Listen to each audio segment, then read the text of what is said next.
You're listening to the We Are Libertarians podcast network. Find all of our shows at wearelibertarians.com. You're listening to the We Are Libertarians network. Learn more at wearelibertarians.com.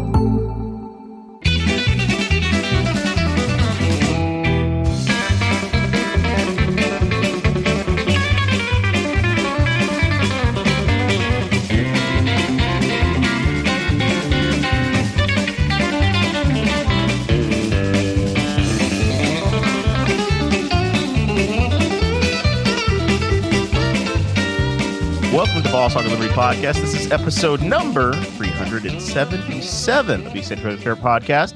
Jeremiah Morrell, joined by executive video producer, audio engineer, Mazda Pro Racer, the only man to make it into Marion County, Indiana, from Newcastle, Indiana this week on Monday, Mr. Zach Burcham. Evening. Returning guest, at least his third, maybe his sixth episode. We've lost track. It's been 377 episodes. Travis Weik, whatever. Editor of the Courier Times. Sorry, maybe professional. Et al. Yes. Travis Weik, welcome back. Yeah, it's good to be here. Glad to have you. And we have Kaeden Riggs in the studio. He's still not warmed up. He's still wearing his coat. He could leave us at any second. Welcome, sir. Thank you for having me. Glad to have you guys. We're going to talk with Kaeden. He's got an album that dropped this week. Local Henry County guy. And I said, well, we got to get you on here. We talk about it, see what's going on amongst the youths. Travis has been doing a great job with the Courier Times this week. We got some local news to talk about. A lot of stuff that they've broken this last week, and we're going to talk about the newspaper business in general. And then we're going to wrap through a little bit of sports and national news on the tail end of the show. That's the plan. You know us. It won't go to plan at all. If you don't know about that, check out the Patreon. This show is about our lives in rural Indiana. We're to push your boundaries and make you think as individuals. Sometimes we'll provoke you, other times we'll make you laugh, but hopefully you'll always learn something new. If you are a patron, you help support the show and get us on the air each and every week. We have heat, we have lights, and we have a backup internet connection that's getting us on the air tonight because there was a storm and something happened with Metronet, yada, yada, yada. But we are on the air and it's happening, Zach. Yep. I'm trying to pull up the live stream over here. I don't know if it's going to work or not. Maybe. We will see. Yeah, it says it's going. Let's see. Good Lord, I'm losing my mind.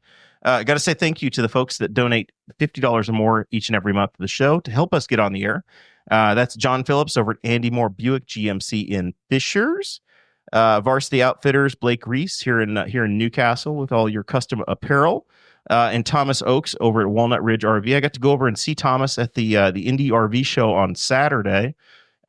He was incredibly kind to us, took us through some campers, looked at some stuff, fell in love with a Rockwood for my in-laws. And well, it's actually not a Rockwood, it's a Flagstaff, the other manufacturer. It's like the country and western version.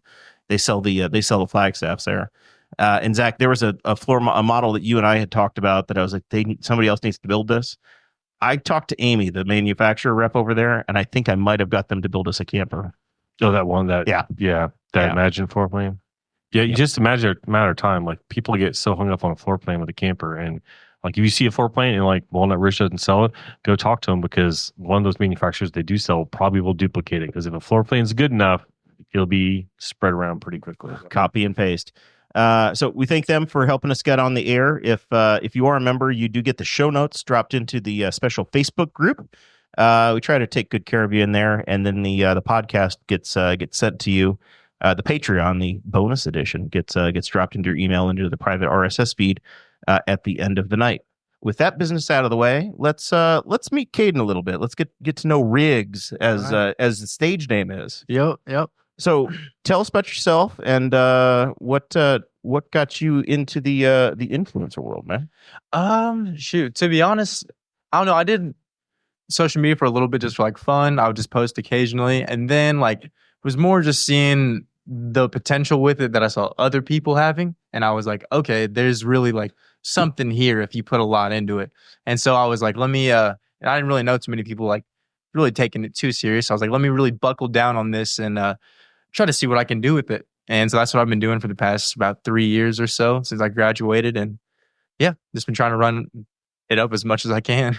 So what platforms are you on, and where do you find like your best audience? My best audience for sure is TikTok, and that's where my majority of followers are, just because they push a lot more organic growth compared to like other social media apps and stuff like that. So that's definitely my main one. And then I have the YouTube, Instagram, and then with music, Apple Music, Spotify, all that. So you have like multiple different lines of things that you do. Yep. You've got some clothing and attire stuff that you do. Mm-hmm. Where does that come from? Like, you have it manufactured, right? And it's available for sale. Yes. Yep.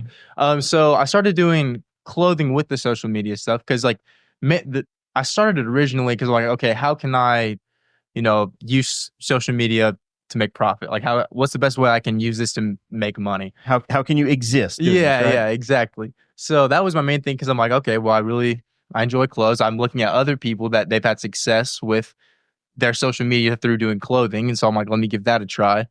And so that's when I started doing that, and then done a couple drops over the past couple of years and just try to elevate them each time. All right. And then this week, the reason you're on this week with us is because you actually, you produce your own music. Yes. So you have an album that came out this week on all the platforms, on iTunes, on Spotify. And it's, if somebody just goes and they search RIGGZ, yep. You'll pop right up. Yes, sir. So tell us how that goes, like the process of actually deciding you're going to make music and where that comes from. So to be honest, I've always loved music. So like that's always been like my biggest passion. Like all throughout high school, I did show choir, jazz choir, all that stuff, equally with like sports and stuff like that. But I just always really loved music, and it took like, to be honest, like I would have done it. I always made music. I made music since I was about 15 or so, but I never like put anything out because, to be honest, I was super nervous about just putting my voice out there and just like doing that. I don't know. It's just, to me, like music can just be like really vulnerable in a sense. So like it was like putting myself out there that much to other people kind of was scary. So I mean, I've made music for forever, and then finally it came to like last year, and I was like, okay, like what am I really trying to do? Like what would if I had one pick to do with my life, like what would I want to do? And I'm like, that's what I would want to do. And so like I spent the last year just trying to buckle down as much as I could on that. And so you're doing your own writing. Yep. You're doing the production, the audio mixing, all of that. Yeah. So I got help with my friend Zach Smith. He's helped me a lot with like mixing and all that stuff. He's helped me with like getting the equipment and all that. And then producing wise, some beats I'll make myself. A lot of them I'll find like free beats from other people and stuff like that and use that. But all the writing and all that I do myself. Yeah. That's crazy, man. It's really impressive. I appreciate it. I listened to a handful of songs today, and I was like, this is really genuinely interesting, because I local art, whatever it is, I try to understand and appreciate it, and wanted to make sure you had a platform for it. Yeah, I appreciate it. So what influences your writing? What do you mean? Like this? So like song choice, right? Like your first one is High, right? Yeah, on the album. Yeah.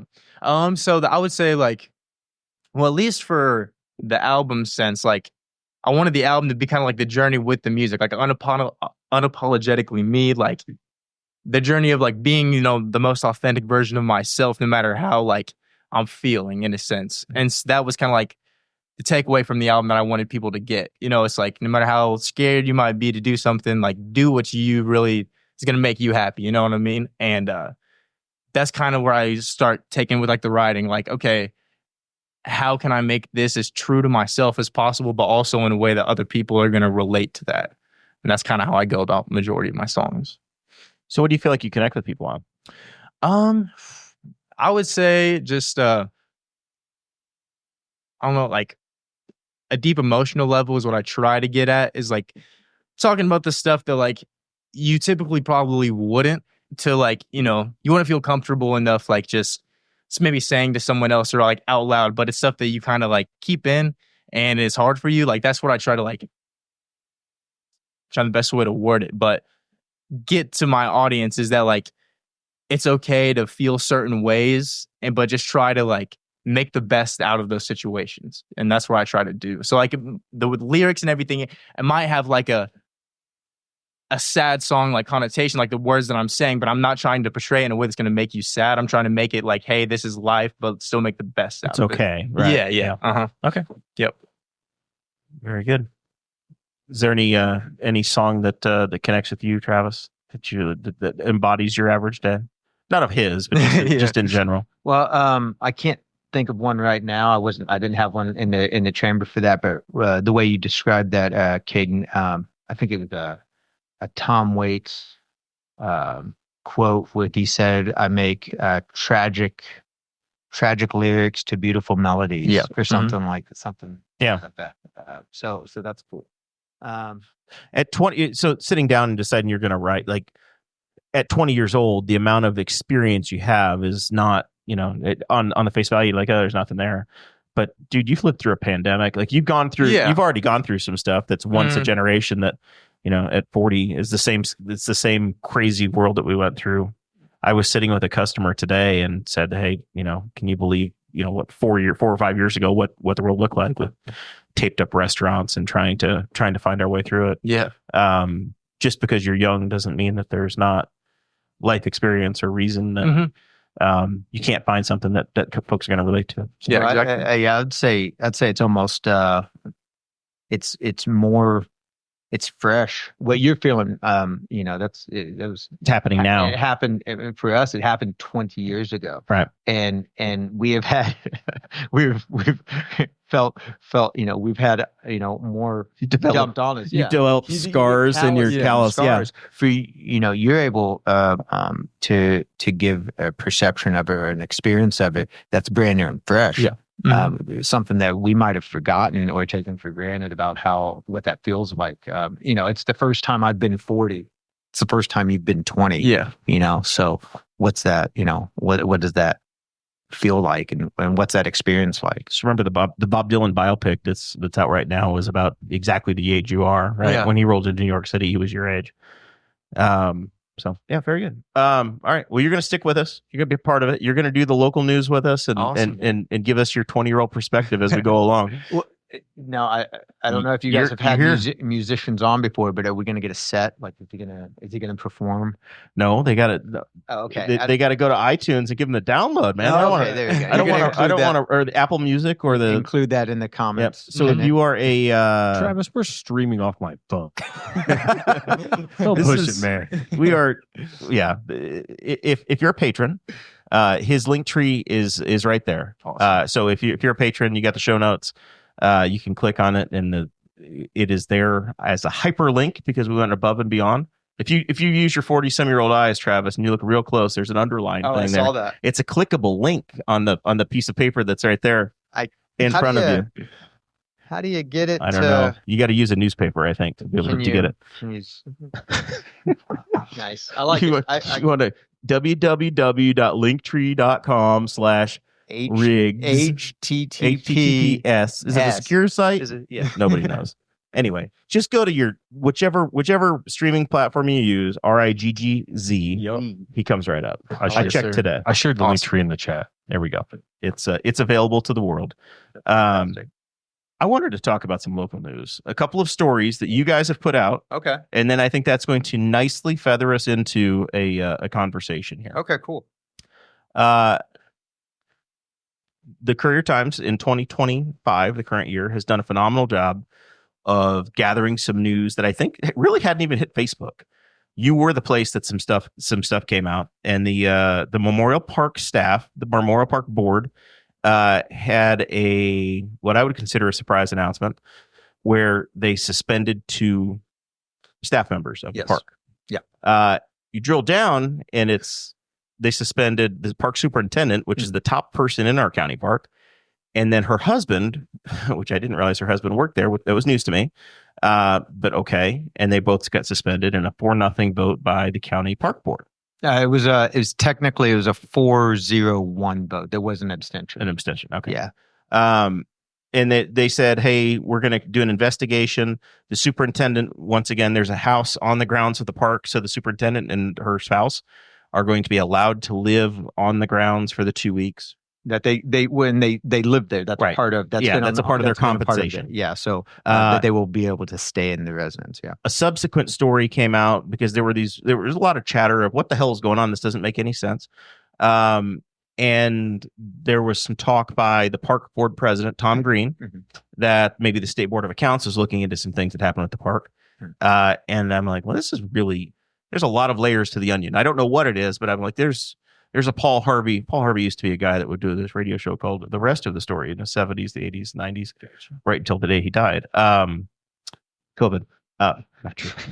Yeah, he died dead like a lot. 94. Yeah, he's been dead longer than that. Probably your whole life. Anyway, there's got to be more to the story. Sure. So a little bit has started to come out, but there's this investigation coming. You published that the State Board of Accounts says we don't really have anything we're looking into, so they didn't know what's going on there. And it caused me to think a few questions that I had immediately about the story. Full disclosure, I was on that board, and I was the president of the board for a little while, so I have a bit of knowledge. And I said, well, the powers of the board when I sat on the board it was 10 years ago, but it hasn't changed as far as the statute goes. The park board essentially has as much power as the county commissioners allow them to have. But the one real power that they have is controlling the contract for the park superintendent. Yes. Yeah. That's it. Yeah. So if the park wants to suspend the superintendent, I guess they could do that, and they could appoint an interim superintendent. But I don't know how they just said, okay, we're going to suspend other members of the staff. That was a surprise to me. I didn't know that they had that authority, but the commissioners seemed to be okay with it or cool with it. So I thought, well, they would appoint an interim superintendent and then they could do whatever they wanted to do. That's fine. But that was interesting to me. And then I also didn't realize in county government you could have somebody supervising a spouse. That was also news to me too. I don't know. That was a totally out of left field, because in most levels of county government, I think there's like a conflict of interest of sorts.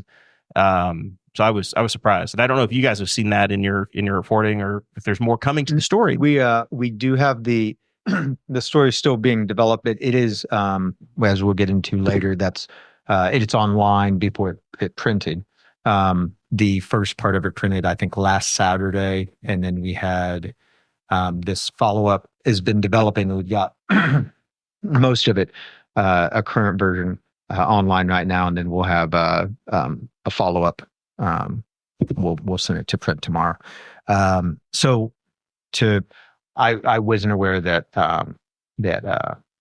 the park superintendent's husband was an employee of the park either, and that wasn't something like as part of the story. It wasn't something that we looked into.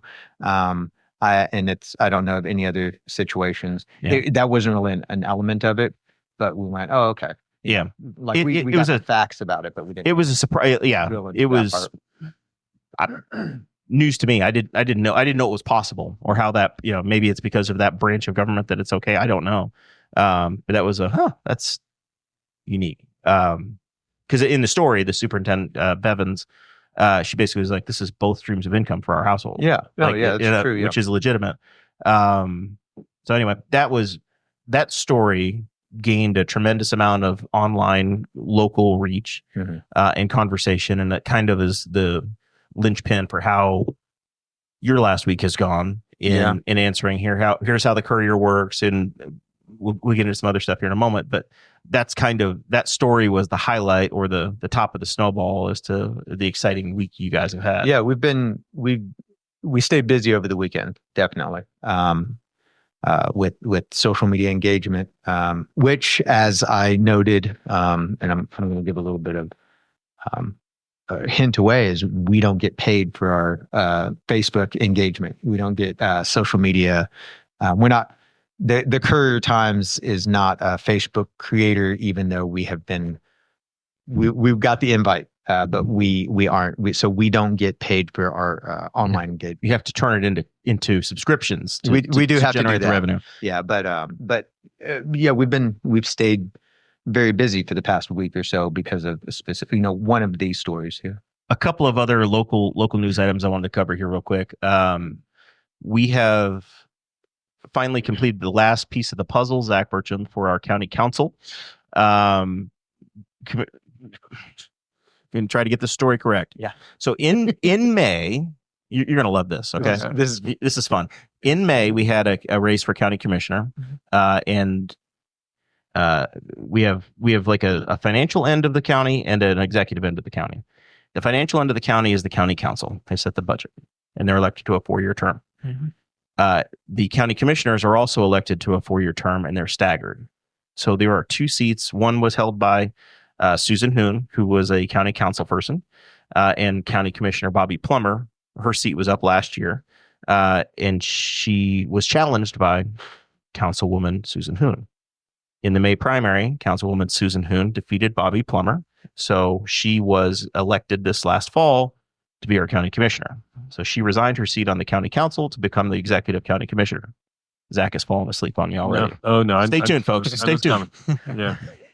So, once that happened and she took office, that meant there was a resignation. She couldn't do both jobs. So then that opened up the old job of the county council person, which represents the eastern portion of Henry County, roughly. It's the right sea, not including Newcastle, but everything around it. And Commissioner Plummer, now out of a county government job, says, "I'll do it," along with 2 other individuals, and she won the caucus, is what they call it. Yeah. I think, and she is now going to be back in county government. So we had a Susan Hoon replaces Bobby Plummer, who replaces Susan Hoon. Yeah. That's the official story. Okay.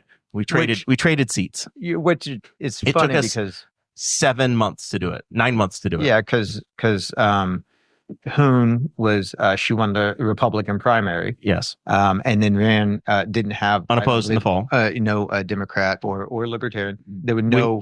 We had no county election of any sort. And so she had no general election, so she won that. And then the Republican Party, again through the caucus, I think it's the committee, The committee precinct, committee members were only in that district. So it was literally 11 people. Yeah, I think chose, that were, and I don't know who else was on that one, but they chose Bobby Plummer to fill the council seat, and they chose Micah Madeline to fill the township seat because we had a couple different seats go vacant. correct. Yeah, there were 10 people voted. Bobby Plummer won, and then the other candidates were Ed Tarantino, former county commissioner, and a fellow named Joe Blackburn, who I do not know. I didn't know. Ed Tarantino. Ed Tarantino was in the mix. I didn't realize. Yeah, we almost had another Ed Tarantino appearance. Well, it would have been government. another commissioner. Yes, it would have been the full swap. That's funny. Yes. This Anyway, is good. This was interesting to watch that happen. Yeah. it's been a slow game of poker. And then a late minute addition that I feel like we should read. Our new state representative, Corey Criswell, is he started his second term as a state representative this week, or they're in session. He actually was sworn in back in November again. But he got a massive committee appointment today. He is going to be on the Ways and Means Committee for the state of Indiana, which is the most powerful committee in the state. So I was a little upset for him that he had dropped out of the he was no longer going to be on the Roads and Transportation Committee. It was what it was. Because he went to Ways and because he wasn't on Ways and Means yet. But what happened is that Governor-elect Braun, this is Tom Davies, who's on Twitter, State Affairs website, he reported that Representative Alan Morrison resigned to become Governor-elect Braun's DNR director. So he's going to run the state parks and the DNR, which meant that Representative Bo Baird moved to replace Morrison as the Environmental Committee chairman. And then that slid Corey Criswell up to take the spot on the Ways and Means Committee. Oh, wow. So another 3-way swap. Somebody gets promoted. Somebody goes on. Yeah. You leave your job as a state rep to go be in charge of the national park or the state parks. And our guy is now in charge of the state budget. So most important committee in the state of Indiana, our state rep is on there. You heard it here first. Beat the Courier to the punch. Absolutely. That's fantastic. Yeah. That's crazy to see. He was my middle school health teacher. So it's just crazy to watch. Oh, how far he's done. And I texted him congratulations. Same as I did to Bobby. And I just sent a bunch of dollar signs over to Corey congratulating him. And I texted Bobby when I found out she won. I said, please don't raise my taxes. So that's how it goes. She shouldn't need to because we'll have a Brinks trucks of state money just coming over thanks to Corey. Just funnel some money. Yeah, into it's going to go. It's going to go very well. All right. So Travis, let's get to know you. Remind the audience of the last time you were here, you wore 7 different hats on the show. I did. We're an audio podcast, but you did take advantage of the visual media. What hats do you have on nowadays? So I'm since November 1, I've been I was promoted to a group editor position. So I'm the managing editor of the Newcastle Courier Times, the managing editor of the Marion Chronicle Tribune, and the group editor over Shelbyville News and Connorsville News Examiner. So, You run a news empire, sir. a very small news group, very small portion of Do you a very remember? large. Do you remember when you were like, I'm going to be the education reporter for this newspaper? Gosh, I do remember. I'm just going to go. All I'm going to do is I'm going to go to school board races and write about the. I'm going to get it. paid to go to That's- school board that's meetings. all I'm I gonna was do. so excited. That was And that was I that haven't was the been to- pitch you made to me. Yeah, I haven't been to a school board meeting in like 4 years. Like I don't. Who's watching the schools? Well, I have other. That's the thing. Is I I have have staff for that. correspondence. And Uh-huh. yeah, I have. Well, I don't have staff. I got freelancers. But it's very difficult to go to actually get to school board. Or if I do go, it takes me a month to write a story, which is I hate that. I hate that feeling of not having the time to write the story. But What's but it like having dyslexia as the editor? Takes you a month to write a story. Oh, just bad time management. Oh, okay. Yeah. Don't make fun You're of never good. dyslexia. Get your Merdswicks. It's Yeah. I'm worried about you. No, but so I'm the direct editor for the Newcastle paper and the direct editor for the Marion paper. And then Shelbyville and Connorsville each have a managing editor, and I'm their supervisor. So just make sure that we're working on the same page. Like as we got Do to you this. do you choose the headlines for all 4 towns? No, I barely choose the headlines for my papers. Only if there's animals involved. 4-H, man, when we get to 4-H, we get some good headlines. That is Christmas for us because we get to have fun. We get to relax and write fun stories and award-winning headlines. HSPA, Hoosier State Press Association, we won multiple awards for our headlines. Very punny headlines. But All you have to do is read the headline. You know the whole story, so it works out great. yeah, there it is. That's what Facebook told me. That's right. So the newspaper business has been changing. Mhm. The Courier has been around longer than all of us combined, Yes. like 170 some years. 186, I think. Yeah. Daryl Radford's been associated with it for 102 of them. Daryl's a fixture. Yeah, Daryl's a treasure. So,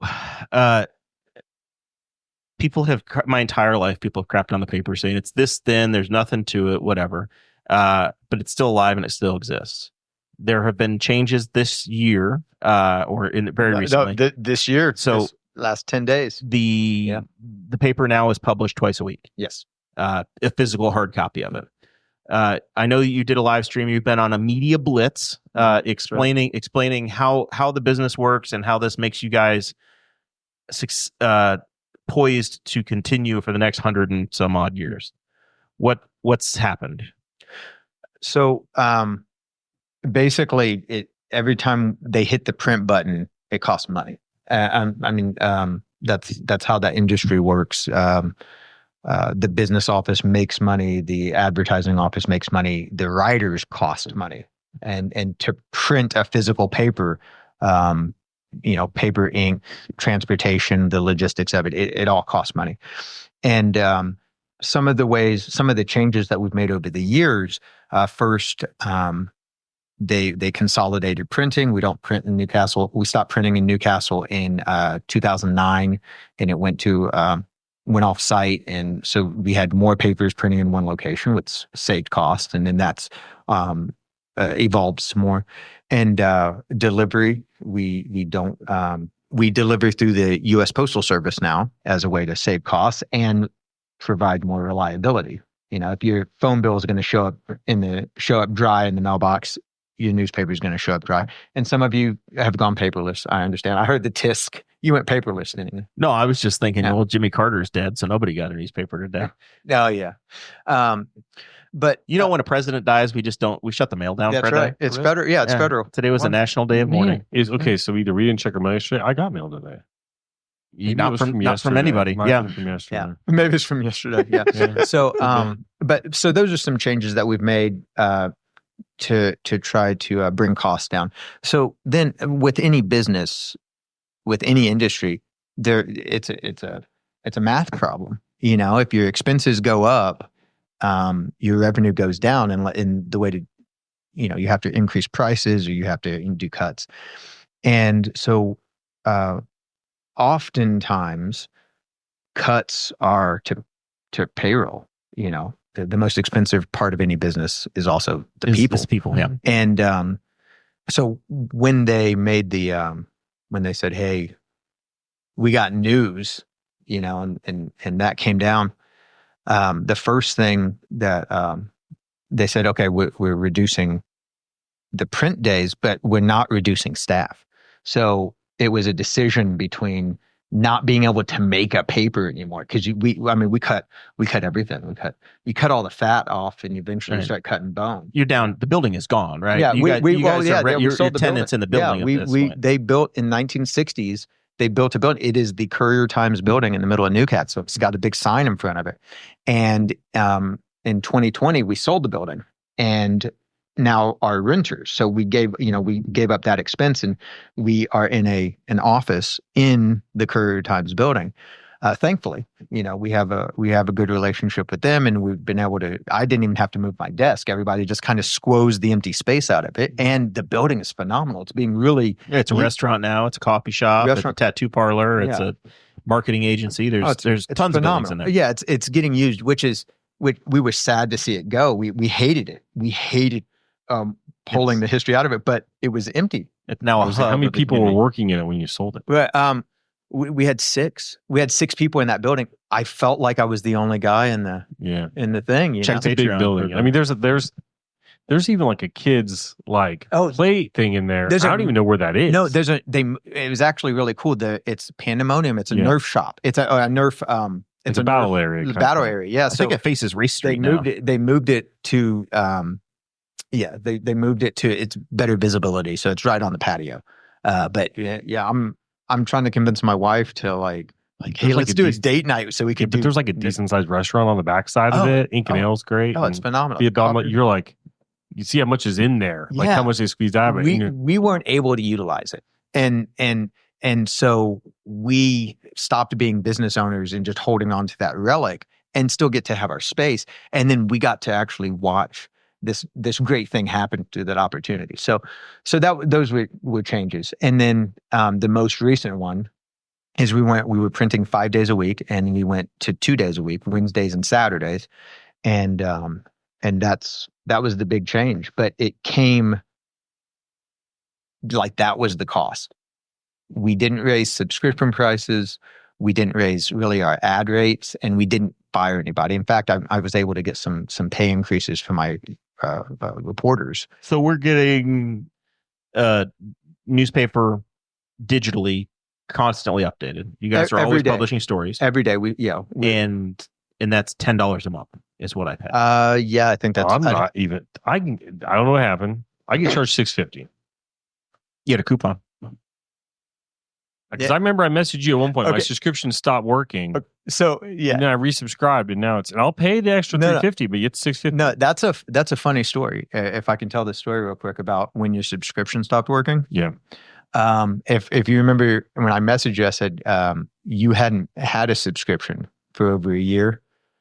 But it was They never shut it off. There was a bug for like 2 years that subscriptions would expire, and they never shut down access to it. And I found that out, and I was like, okay, there's a hole in the bucket. Yeah. And so, but we really weren't sure how many people were getting it. And I think, and I was like, messaged you. I was like, hey, I don't know what's going on here. But I can't get back. Yeah, you messaged, and it's because we had just fixed the bug. And then I had a lot of people message me and going, I'm glad I found that. And it was completely by accident. I just had somebody go, why haven't they charged me yet? Like I think you asked me to check. I'm like, it's one of those things that just goes out and you don't really notice it. Yep. I'm like, oh yeah, they haven't charged me in a while. Yeah. But that was happening to a lot of people. And it was a surprise. And I said, well, we fixed it. Which is fine. I was glad to pay. Yeah. And I appreciate that. And I'm glad that you locked in a good rate.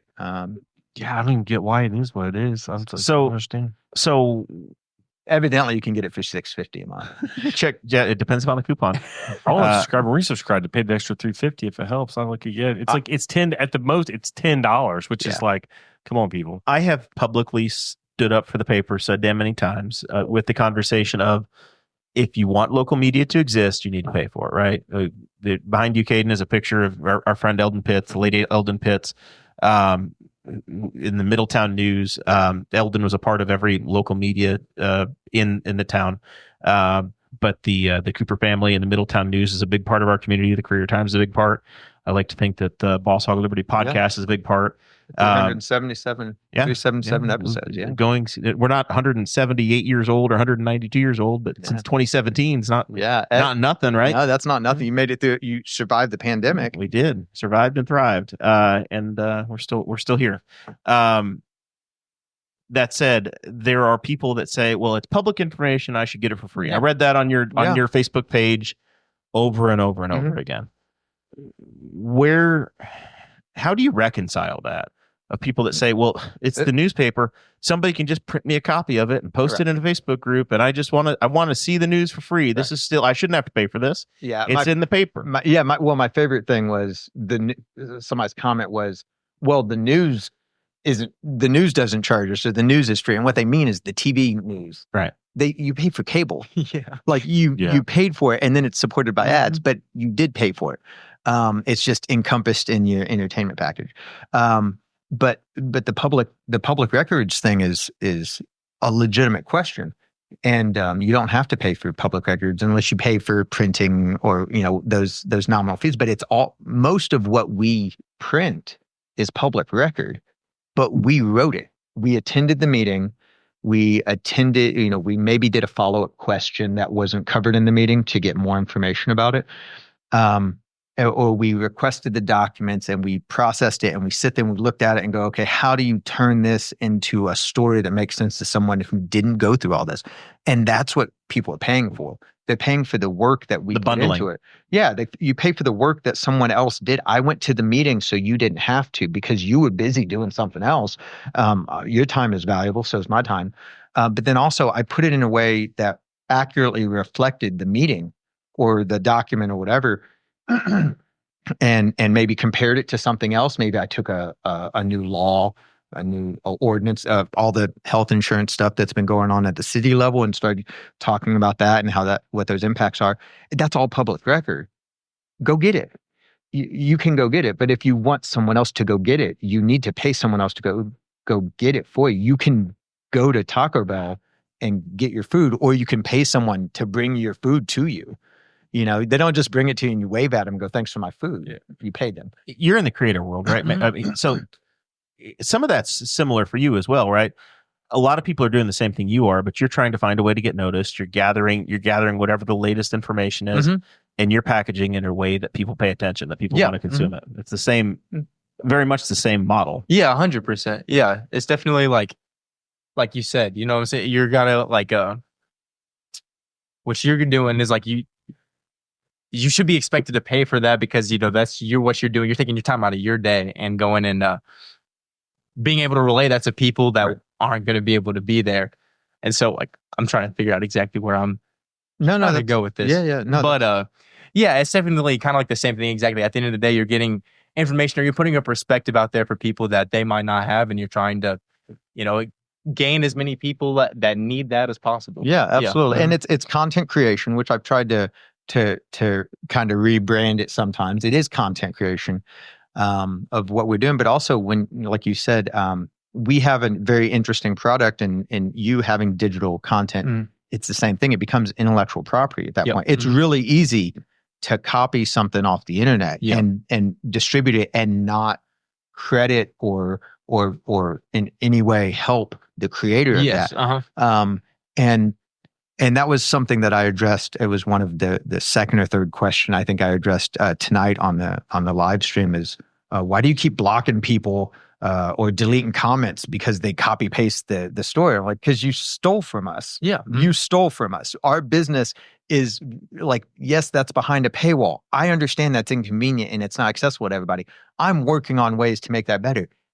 You can get it for $6.50 a month, $10 a month. You can get it for $2. I think it's $2 a week is the one that you can get on right now, and get it delivered and get there are a lot of ways to get access to the news legitimately in a way that we benefit from it.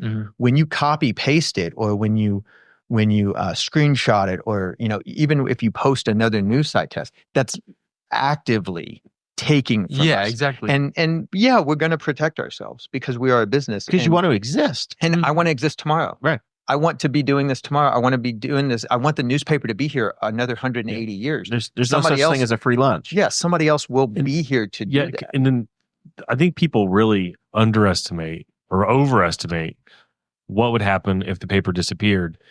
Muncie Star isn't going to send somebody down to Newcastle school board meeting or Newcastle city council meeting unless they think something like very, very, like all the mundane things that don't matter to people outside Newcastle. Like I like to go to city council meetings. I find a lot of value in going to those meetings to be informed. But like that's a me thing. Not everybody.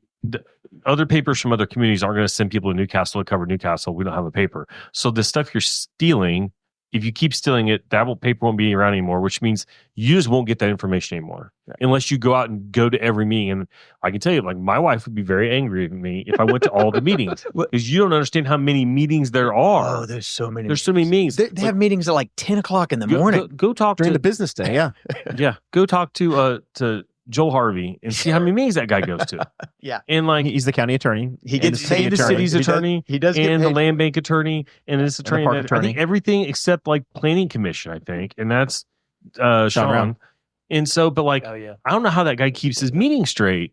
And so like and for that you get the benefit of pull up CourierTimes.com, open up your paper, and you get to read, even if you scan it real quick, what was happening at all these different meetings that would have taken you 17 hours of your week to go to. But it's more than that, right? Like, and this is going to be a love fest for a minute, but in this week's episode, here I am talking like a podcaster. In this Wednesday's edition of the Courier Times, there's a great write-up on Jimmy Carter, right? Yeah. Where Daryl Radford talked with Tom Saunders, who took the roving elephants to go meet with Jimmy Carter. And he's got a hammer that Jimmy had signed that you guys posted a picture of. All folks that are near and dear to this show.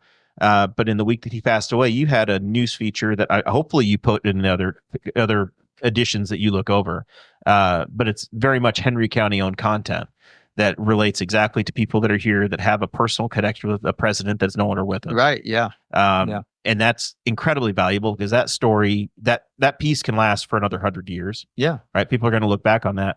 But if it wasn't for the local paper existing, that piece would not have a medium to flow through. It would not exist. Yeah, it would go, somebody would put it on Facebook and it would get some shares and maybe it might go viral. But then it doesn't necessarily, and that's the thing too. I don't even expect everything that we share as the newspaper on our Facebook page to get the reach that the physical paper does. We want it to. And then this week we had 3 different posts that just happened to hit over the weekend that just got bonkers numbers. Well, people were at home. They're frustrated. Yeah. They're mad. They were snowed in. They're snowed in. Everybody except Zach. It's like the 1979 Daytona 500 where people are just they're sitting there ready to consume media, right? Yeah. And you have one of the most unique stories in the park superintendent story. Yeah. So where's that going? Give us a teaser or a reason for people to buy the next paper. Oh, yeah. Where is that story sit today? We do have, I haven't read the most updated one. I know Katie Klontz is still working on it. She still has questions out to different players. So it's basically what's on there right now, but I know it will be updated. I haven't looked at it yet. I think she has some. So as the editor, you don't decide what the news is going to be. You let your writers write the story? Yeah. Damn, that just is not the way the media is supposed to work, Kaeden. He's supposed to have his thumb on the scale and say, "This is what the story is going to be. Go write it for me." Yeah. Go tell me what we're going to get. Yeah. I trust my reporters to go get that stuff. Especially Katie. Katie knows what she's doing. That story is there is more to it. There's some follow up. But the 95% of it is what's on there right now. And it will print on Saturday with whatever we get tomorrow when the office is open back up. But Katie's been in contact with the park board. She's been in contact with State Board of Accounts, follow up back and forth with them. She's also had commissioners in between then, had commissioners meetings, which have been pretty interesting. And Tell us about the staff. Who's out there gathering the newspaper for the community, and how will we know them? I know Katie was an editor of the paper at one point. Yeah. So she's doing a lot of the government reporting right now for you. Yeah, she's Katie covers the commissioners, and I cover the council for most of the time, county council, and then I cover the city council. Katie covers the park board, and she covers those big pieces. And then we work on crimes in courts. I've got correspondence down south. I wish I had even a part-time person that could just cover 40 and then just get Knightstown and Strawn and Louisville and just all of those communities down there. I have correspondents who do that. And basically, if they're sitting there taking good notes and they're recording it, hopefully they come up and say, "Hi, I'm with the newspaper. Can you help me understand this better?" But really, for the staff, for the paid staff, it's me, part-time, excuse me, as the full-time reporter and editor. I have a part-time reporter, Katie. I have a part-time news clerk, Cindy, who handles the obituaries and the community calendar for all three of our southern papers. And then I have a full-time sports editor, Peyton Cravens. Peyton's he's been getting some love on Facebook too. He got on there and he's really pushing that stuff. He's covering the local basketball, the local baseball, the local anything. Yeah. He came in football season. Yeah, he came in after David retired. Peyton came in, and he was he's a young guy. He was a former basketball player for Delta, and has learned this year. He has learned a lot. His photos are phenomenal. His writing has been just. He's taken direction really well, and I'm really happy. Another way the newspaper business has changed. When I was a teenager, there would be 2 or 3 just photographers for the paper, right? Ron Tower or John Guglielmi would come out. And they'd photograph a sporting event or whatever, get a picture, and then the reporter would happen to come through too. So you'd have 2 people from the paper show up at something. Yep. Now, if you're doing video, you're running audio, you're taking the pictures, your one reporter is doing every bit of it. Well, and thankfully that's true, and thankfully we can do that. And I've told people, I went and did a career day at Newcastle Middle School, and I told every one of the kids, I said, all of you can be a reporter. You have everyone has a camera, a still camera, a video camera, an audio recording in your pocket. You could do that, and you can put it out, put it instantly, get it out, and that's reporting. Now, it's what's the what's your biases or what's your ethics, what's your reasoning behind that. But yeah, everybody can do it. So the technology has made it easier for us. We don't have to have a dark room anymore. We don't have to, do all that. It is difficult to cover an event and take pictures of the event or just something like that. But you can. It is a skill set that you can develop. And then, as the editor, you're also interested in special reports, special features that folks in the community are interested in. If they want to put something out, there's a good chance that if they did halfway decent job of writing a story about something, you're going to entertain it. Oh, yeah. I ask people, people can write in. We've had, from Newcastle High School has had student reporters doing an ongoing feature of their student intern program, which is part of the new work-based learning. And so the work-based learning interns are getting a focus in the paper, but the student reporters are also getting their byline and things like that. So yeah, I love being able to do that. Things like new album dropping. New books. When you guys get to 400, it's a nice milestone. 350 was a big deal too. So it's 375. 377 is a big. Yeah, 377 is a big deal. Listen, 377. We had a snowstorm this week, man. We are on the air without Metronet's help this week. Yeah. You never know. You find a way to answer the bell and make it happen.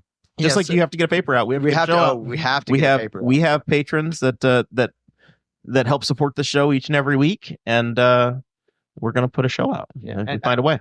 And I've tried to kind of maybe adopt some of that language too is subscribers or patrons. Like that's what it is. Subscribers or patrons. There's an accountability to them, yeah, right? They're the reason why you do what you do. Yeah, the advertisers or sponsors, they're page sponsors effectively.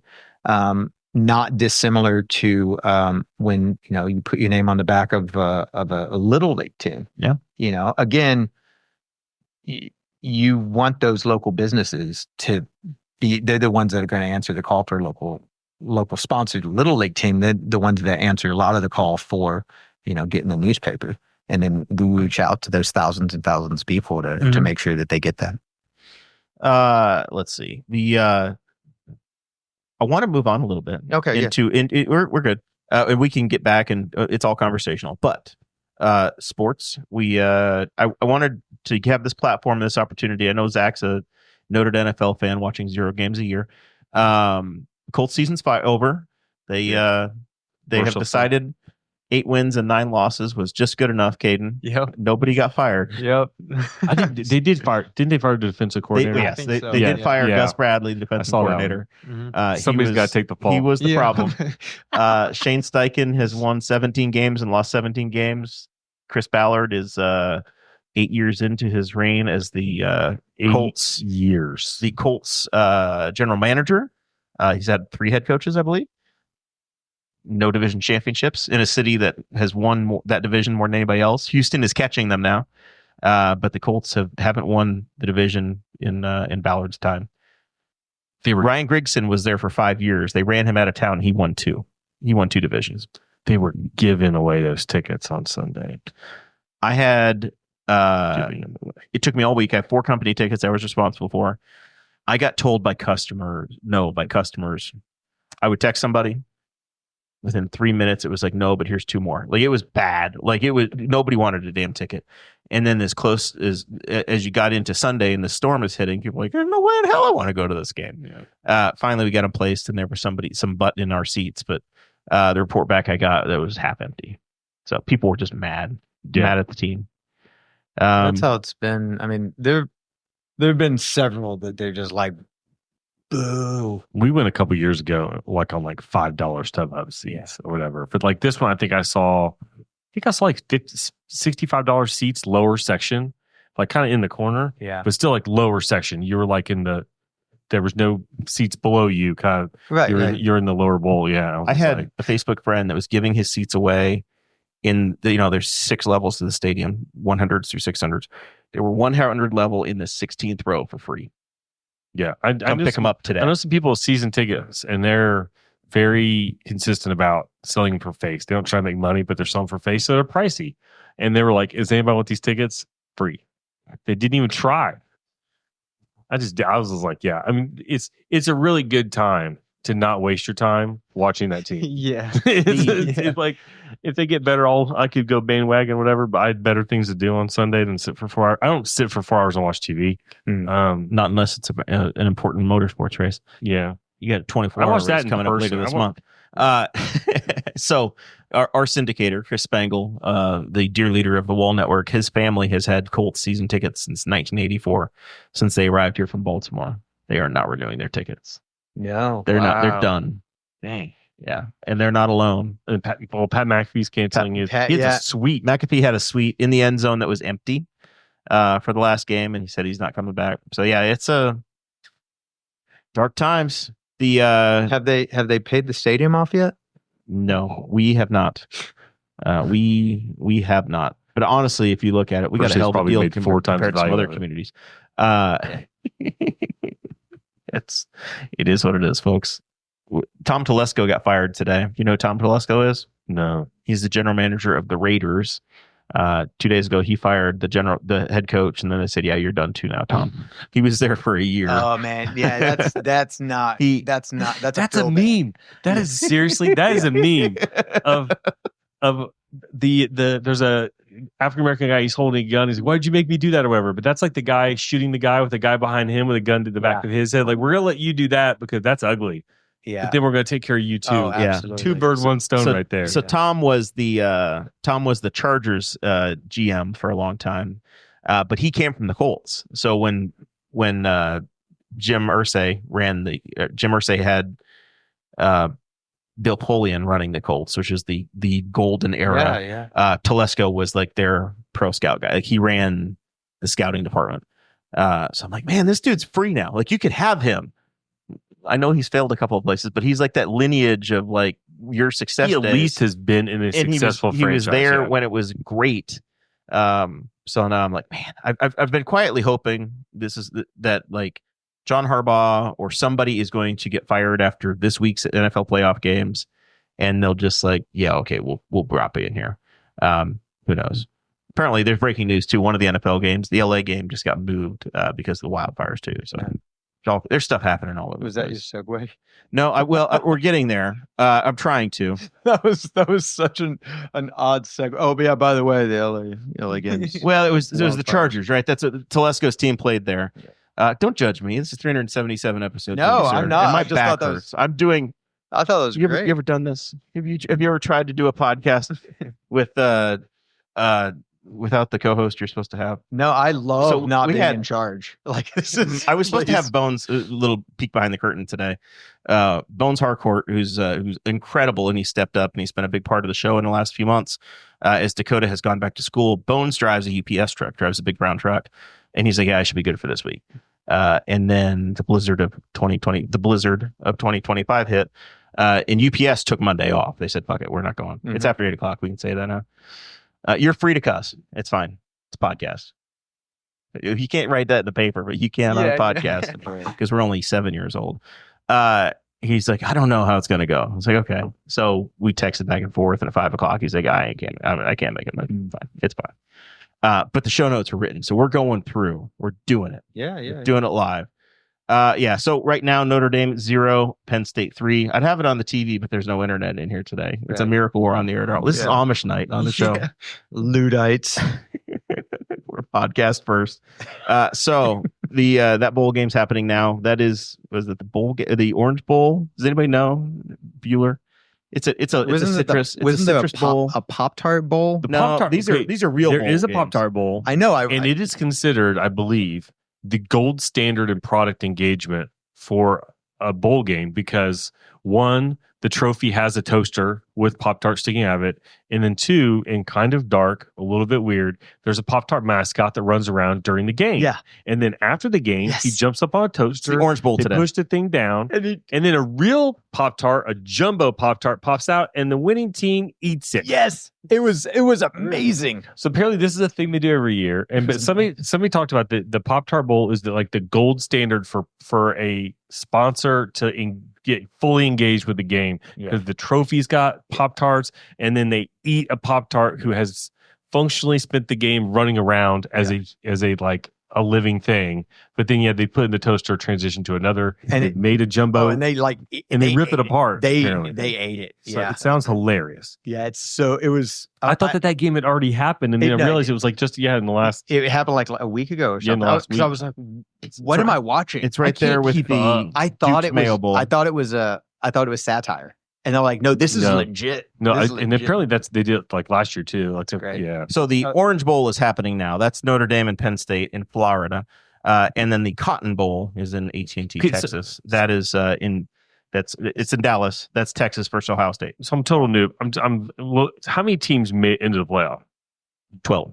Okay. Because I was like, why are they still playing? Like I thought, I was like, oh, they must be down about the finals. Like, no, they're just to the quarterfinals. Why don't they just? I'm confused as to why they don't either just do 8 or do 16 and skip the bye week garbage. We'll just get have everybody 64 play in now. that time. Just give it. It'll be 64 before you know. We're getting there. So that's happening now. We've been following the NCAA playoffs for ages. The most important sports story of the day, though, is that our guest from last week, Cambridge City's own Presley Sora, he was here and he's like, I don't know, maybe we'll have a chance at a test. I don't know, or to run ARCA. He is testing a car today. He did not know when he was sitting in here last week. Also 20 years old. He's 21. He's 21. So he's just a touch older than you. He's made 3 ARCA starts, and he gets a call from Andy Hillenberg, who we talked about on the show. He's testing a car for Andy Hillenberg's team at Daytona today. And he's like, this happened really fast. And I woke up and he had texted me a picture of the big Buc-ee's Beaver he's talking about. And he stopped at Buc-ee's on the drive down because they fly nowhere. That's the funny part. He drove to Daytona. Peak Midwest. Yeah. Yeah. It's only He gets a call to, 18 he gets hours. a call to right? drive a race car. Once Yeah. he gets in his car, he drives Yeah. himself to the track. Yeah. Yeah. I mean, it's an 18-hour drive. It's fine. Yeah, So yeah. he's testing. He said it was great. It was good being in good equipment today. I got a little report from him. He's in the 11 car. There were 3 cars that wrecked today. I'm like, God dang it, what car numbers? It wasn't him. There are 4 drivers sharing the one car. So it's like the 7Z for Zachary Tinkle, the 7P for Presley, and whatever, and the other 2 guys that are in there. So there are 4 of them. The team has, I think, 12 drivers testing between 4 cars. So there are 4 cars with 4 drivers each. 77 people are testing for this race going into Speed Weeks next month. Wow. Catherine Legg, Indy 500 starter, is in it. And then he's like, he's over the moon. He's like, I just got followed on Instagram by Elio Castroneves, 4-time Indy 500 winner. Because Elio is entered in the race now too. Elio's running the ARCA race. He's doing the ARCA race and the Daytona 500? Allegedly. So he wants a little track time. Yeah.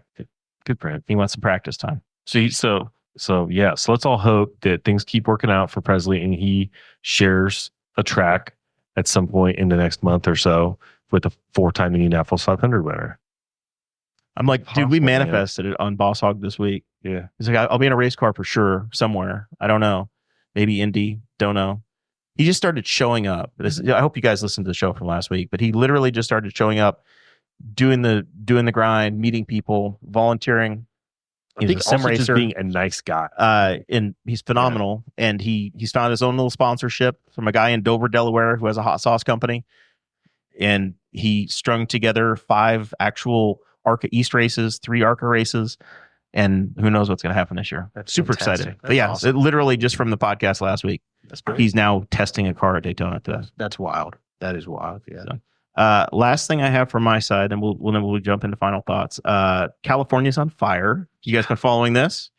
I've been seeing. I had no idea how bad it was. Yeah, it's crazy. I started seeing like I knew it was bad when I was on Blue Sky and Mark Hamill was like, my house is gone or whatever. And I was like, whoa, I care about these people. What's going on? And I just, it wasn't on my radar. And then I realized it's like actually it's kind Los of the Angeles. second fire they've had in a couple of years that has hit the affluent areas. So Malibu, there's a fire in the Malibu area, and then there's one right in the Hollywood area as well. Yeah. Palisades. The Palisades fire has been pushing to the, I guess, from the west to the east. It went on the Pacific Coast Highway. So I have cousins. My first cousin, Jillian and Brian, both are out there in the Hollywood, Los Feliz area, and their homes are in the path. Very nerve wracking. We're watching them. They're like, they haven't had power for a day and a half, and they're just kind of trying to exist. Crazy time. So, but yeah, I mean, if you just look, every time you open Twitter, some other celebrity's house is burned down. Yeah. Like it is.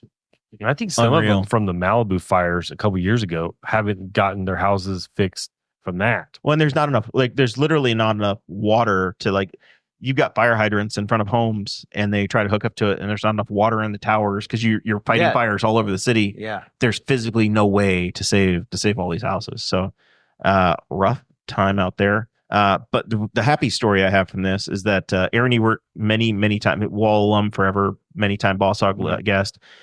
He is out in Southern California. He moved out there this summer. He's got some customers. He's like, we have a need right now for phone chargers, batteries, water packs, all that stuff. So he's like, he's collecting money, totally legit. I sent him money last night. He said he's basically going and buying gift cards and giving them out to people right now. As of last night, it was $1,500 he'd gotten, but I looked just before we went on the air. He'd raised $2,200. So on the ground, just going straight to the people. Aaron-Ewert1 on the Venmo. So I wanted to read that out there. So Yeah. with that, I think we're ready for final thoughts. Zach, got anything for me? I don't know if I have any. It's been just, I feel like I'm still coming out of the post-holiday fog. You got an extra, well, most of us got an extra Monday off. So it's like we still didn't get the real week. The real I went to work. I went to work late that day, but I went to work. So I had like a fairly normal, the first day, listen to Patreon, odd day at work, but I still was at work. So yeah, I don't know what it is, but like today I had to like tell myself it's Thursday. Like I had to remind myself. It's just it's been a strange time. So other than that, just like, we're supposed to get another inch or 3 tomorrow or snow. I kind of can't wait. I don't have to drive anywhere. So everybody stay safe. And I will, this one. shovel your sidewalks or pay a kid to shovel your sidewalks. I'm still helping with track and cross country, and we were having to like map out routes based on where the road's wide enough to run on the road because nobody, like, I won't say, shouldn't say nobody. There was a block, a stretch of 11th Street today where both sides of the road were complete, all the sidewalks were shoveled. And I was like, this is amazing. I don't know where else in town there's a whole block that's shoveled. So I know, like, if you can't try to find a kid in your neighborhood, they'll do it for like $5. You know, there's some kids that still know the value of money. They'll do it for cheap. But, like, do something. It's not your boys. I try to pay them for things and they demand way too much. Yeah, but they've also still got good backs. You know, mine hurts like hell right now. I mean, like, I don't, and I was still out there doing it by hand. So yeah. So other than that, just everybody be careful and just remember, you're driving in the snow. You can go as fast as you want, as long as you don't have to stop or turn. That's the key. The stopping's a bitch. Stop. Both of those, not good. But straight line, killer. It's fun till you hit something. Jeremy Clarkson, speed never killed anybody. It's a sudden stop that gets you. Have you looked at Richard Hammond's Twitter today? No, is it? You should pull that up while Caden's talking, and then you can. It's the weirdest announcement I've ever seen. Caden, did you have fun? I did. I appreciate you having me. If folks want to check you out, find you, the link tree. What's the best place to get the album? It's Spotify, Apple Music, YouTube Music, any major music streaming platform. It's on everything. If you want to go deeper, you can find them on TikTok, Instagram, like it's everywhere. So yeah, cool. Very good. Excited to break the ice on your podcast career. Yep, I know. And next week he'll start a podcast, be a competitor. This is his last appearance here. That's right. RIGGz. I'm spiking. RIGGz. RIGGZ. Yes. That's it. Yep. Travis, how do I buy a paper? Where do they sell those? They sell them at you sell them at grocery stores, gas stations. You can buy a subscription online. You'll get it cheaper. And CourierTimes.com. Yeah, that's right. Yeah, and they'll deliver them right to your house. Everybody just support local media. Support your local media, and supporting it sometimes that means paying for it. You know, if they have a product to sell, you know, support that local media. Support, objective, accountable news. And if I'm wrong, come talk to me. Like, that's the thing. Like, if I'm wrong, people know where to find me. They know how to get a hold of me. Editor at thecouriertimes.com. My phone number, my office line is 765-575-4651. If I'm wrong on something, then hold me accountable to it. And support your local media wherever you're at, wherever you're listening to Boss Hog of Liberty from. That's it. iTunes, Spotify, all the same places. That's right. All the same spots. Zach, did you find it? Yeah, Richard Hammond's getting a divorce, and there's like a long post about it. At first, this is how backwards things are. This is the guy from Top Gear. One of the Top Gear hosts. I'm going to rant for a minute, though, because I pull up his Twitter on the website, and I am not exaggerating. On the website, it's showing me a tweet from 2015, another one from 2021, another one from 2022, another one from 2018. So I was lost. I had to pull it up on my phone because the website does not show me chronological order. It's just pulling up random tweets that some of them are almost a decade old.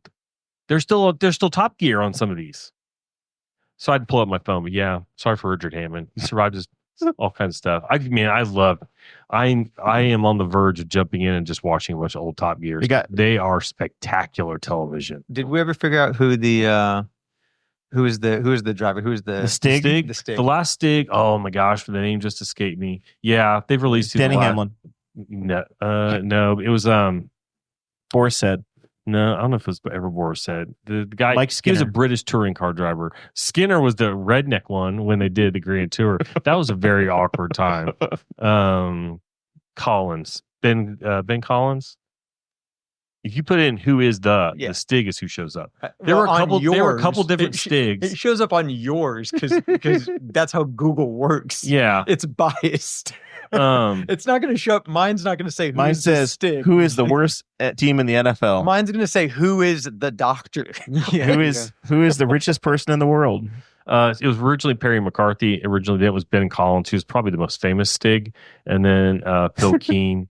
Some of those were great. They would do they came to the South and they had redneck Stig, and he had a redneck, and he had trucker tan on one arm. So he just painted his one sleeve of his Alpine Star fire suit. The Whatever. sixth highest one for me is who is the Zodiac Killer? It's obviously Ted Cruz.